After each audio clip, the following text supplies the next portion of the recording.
ஒரு பொம்பளை என்ன சொல்றான்னு நீ தெரியாம நீ பாட்டுக்கு போட்டே இருக்க. நான் இந்த இடத்துல அரசியல இவ்வளவு உயரம் இல்லாம என்னை பார்த்து பயமில்லைன்னா விடுவியா? நீ இவ்வளவு பேசுவியா? நான் சாதாரண சினிமா இயக்குனர், திரைப்பட இயக்குனர்.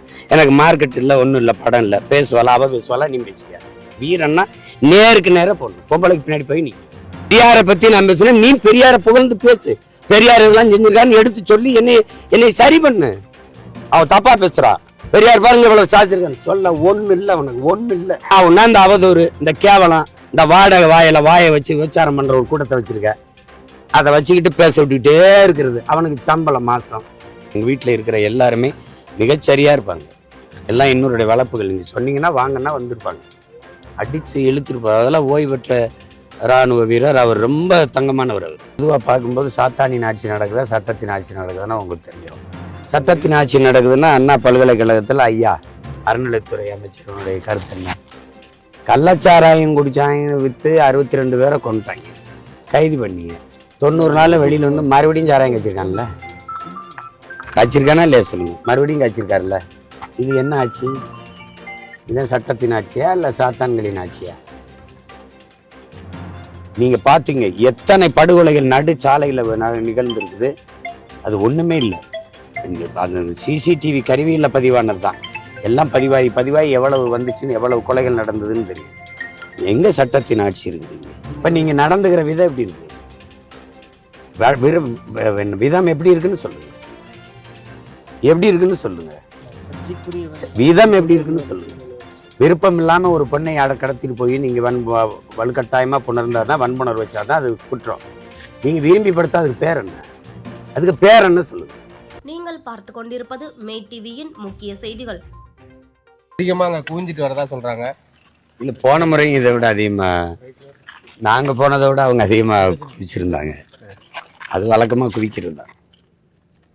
காவல்துறை வந்து உங்க மேல நடவடிக்கை எடுக்கிறத நீங்க கண்டனம் தெரிவிச்சிட்டு இருக்கீங்க. இதுல அரசியல் அழுத்தம் எந்த அளவுக்கு இருக்குன்னு இப்படி ஒரு கேள்வி கேட்டால் நான் என்ன பதில் சொல்றது?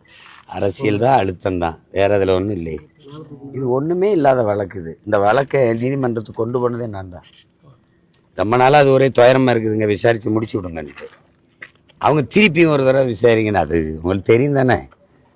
இது முற்றுப்பட்டுட்டா என்னை ஒன்றும் செய்ய முடியாது. இது இருக்கிற வரை தான் இழுத்து இப்படியே. இப்போ இவ்வளவு நேரம் பாருங்க, காலையில் பேசி மதியம் பேசி அப்படியே ஒரு அசிங்கப்படுத்திட்டு இருக்கலாம்னு.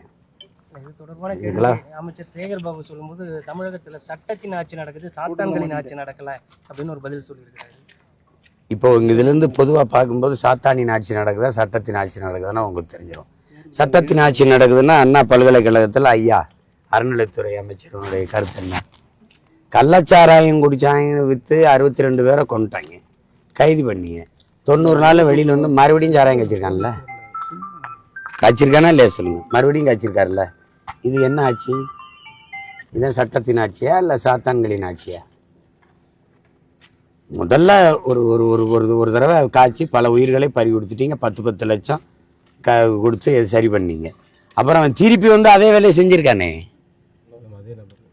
அதே நபர். அப்போ எந்த துணிவில் காய்ச்சிராமே? அப்போ பயமே இல்லை. அப்போ இது சட்டத்தின் ஆட்சி இல்லை, சாத்தான்களின் ஆட்சி தான். சட்டத்தின் ஆட்சின்னா தினம் பள்ளிக்கூடத்தில் தினம் பாலியல் குற்றச்சாட்டுகள், பிள்ளைகள் பாழாகிறாங்கன்னு உங்களுக்கு தெரியுதுல்ல. அதுக்கு நீங்கள் பார்த்தீங்க எத்தனை படுகொலைகள் நடு சாலையில் நிகழ்ந்துருக்குது. அது ஒன்றுமே இல்லை. அந்த சிசிடிவி கருவியில் பதிவானது தான். எல்லாம் பதிவாகி எவ்வளவு வந்துச்சுன்னு, எவ்வளவு கொலைகள் நடந்ததுன்னு தெரியும். எங்கே சட்டத்தின் ஆட்சி இருக்குது இங்கே? தமிழகத்தில் இருக்க எல்லா பிரச்சனைக்காகவும் குரல் கொடுக்குற நீங்கள் காலையில் செய்தியாளர் சந்திப்பில் பேசின பேச்சு ஒரு சர்ச்சையை ஏற்படுத்தியிருக்க விதமாக சர்ச்சை என்ன? அதாவது பெண்ணை தூக்கிட்டு போய் கற்பழிச்சிட்டனா அப்படிங்க. இப்போ நீங்கள் நடந்துக்கிற விதம் எப்படி இருக்கு? விதம் எப்படி இருக்குன்னு சொல்லுங்க. எப்படி இருக்குன்னு சொல்லுங்க. சர்ச்சைக்குரிய விதம் எப்படி இருக்குன்னு சொல்லுங்க. விருப்பம் இல்லாமல் ஒரு பெண்ணை கடத்திட்டு போய் நீங்கள் வலுக்கட்டாயமாக புணர்ந்தாதான், வன்புணர்வு வச்சாதான் அது குற்றம். நீங்கள் விரும்பி படுத்தா அதுக்கு பேர் என்ன? அதுக்கு பேர் என்ன சொல்லுங்க. 15 வருஷமா நீங்கள் இங்கே பாருங்க, 15 வருஷமா நீங்கள் எல்லாரும் சேர்ந்து என்னையே, என் குடும்பத்தை, என்னை சார்ந்த எல்லாரையும் கற்பழிக்கிறீங்க, வன்புணர்வு செய்கிறீங்க. எங்கள் மனநிலை எப்படி இருக்கும்? ஒரு பொம்பளை என்ன சொல்றான்னு நீ தெரியாம நீ பாட்டுக்கு போட்டே இருக்க. நான் இந்த இடத்துல அரசியல இவ்வளவு உயரம் இல்லாம என்னை பார்த்து பயமில்லைன்னா விடுவியா? நீ இவ்வளவு பேசுவியா? நான் சாதாரண சினிமா இயக்குனர், திரைப்பட இயக்குனர். எனக்கு மார்க்கெட் இல்லை, ஒன்றும் இல்லை, படம் இல்லை. பேசுவாளா அவ பேசுவாளா, நீ பேசுவியா? நான் இருக்கிற உயரம் உனக்கு பயங்காட்டுது, நான் வளர்ந்துருவேன்னு நினைக்கிற, அச்சப்படுற, நடுக்க வருது. அதனால இந்த ஆவுன்னா அந்த பொம்பளை குட்டி வந்து முன்னாடி நிறுத்தி சண்டை போடுறேன். வீரன்னா நேருக்கு நேராக போடணும், பொம்பளைக்கு பின்னாடி போய் நிற்க விடுது. பெரியாரை பற்றி நான் பேசுனேன், நீ பெரியாரை புகழ்ந்து பேசு, பெரியார் இதெல்லாம் செஞ்சிருக்கான்னு எடுத்து சொல்லி என்னை சரி பண்ணு. அவ தப்பா பேசுறா, பெரியார் பாருங்க இவ்வளவு சாதிச்சிருக்கான்னு சொல்ல ஒண்ணு இல்லை, உனக்கு ஒண்ணு இல்லை. ஆவுன்னா இந்த அவதூறு, இந்த கேவலம், இந்த வாடகை வாயை வச்சு விபச்சாரம் பண்ற ஒரு கூட்டத்தை வச்சிருக்க, அதை வச்சுக்கிட்டு பேச விட்டுக்கிட்டே இருக்கிறது. அவனுக்கு சம்பளம் மாசம். வேற பெரியார் பத்தி பேசுறதோட பின் விளைவு தான் இதுன்னு நினைக்கிறீங்க? பல நேரங்களில் என்னை சமாளிக்க முடியலாம் கூட்டி வருவாங்கங்க. இப்ப போனாலும் வச்சுக்கோங்க, சரியா 26 தேர்தலில் மறுபடியும் கூட்டி வருவாங்க. இந்த துயரத்துக்கு தான் வழக்க போட்டு இது முடிச்சு விடுங்கன்னு கொண்டு போனேன். ஆனா அது சரியா வரல. அது உங்களுக்கு தெரியும், உங்களுக்கே தெரியும், அதுல அழுத்தங்கள் திருத்தங்கள்லாம் இருக்குது. அதனாலதான் உச்சநீதிமன்றம் போயிருக்கு இப்ப வழக்கு. சார், உங்கள் வீடுகளில் புகுந்து அந்த காவலாளியை கைது செய்த இந்த காவல் ஆய்வாளர் மீது நீதிமன்றம் பிடியாணை கொடுத்திருக்கு. அவர் ஏற்கனவே ஒரு வழக்கறிஞரை தாக்கியிருக்காங்கன்னு எப்படி பாக்குறீங்க? இவர் தொடர்ந்து இந்த மாதிரி தான் பண்றாரா இல்லை எப்படி? அதான் இதுதான் இந்த மாதிரி செயல்கள் வந்து இதெல்லாம் அநாகரிகமானது. எங்க வீட்டில் வந்து அப்படி நடந்திருக்க வேண்டிய அவசியம் இல்லை. எங்க வீட்டில் இருக்கிற எல்லாருமே மிகச்சரியா இருப்பாங்க.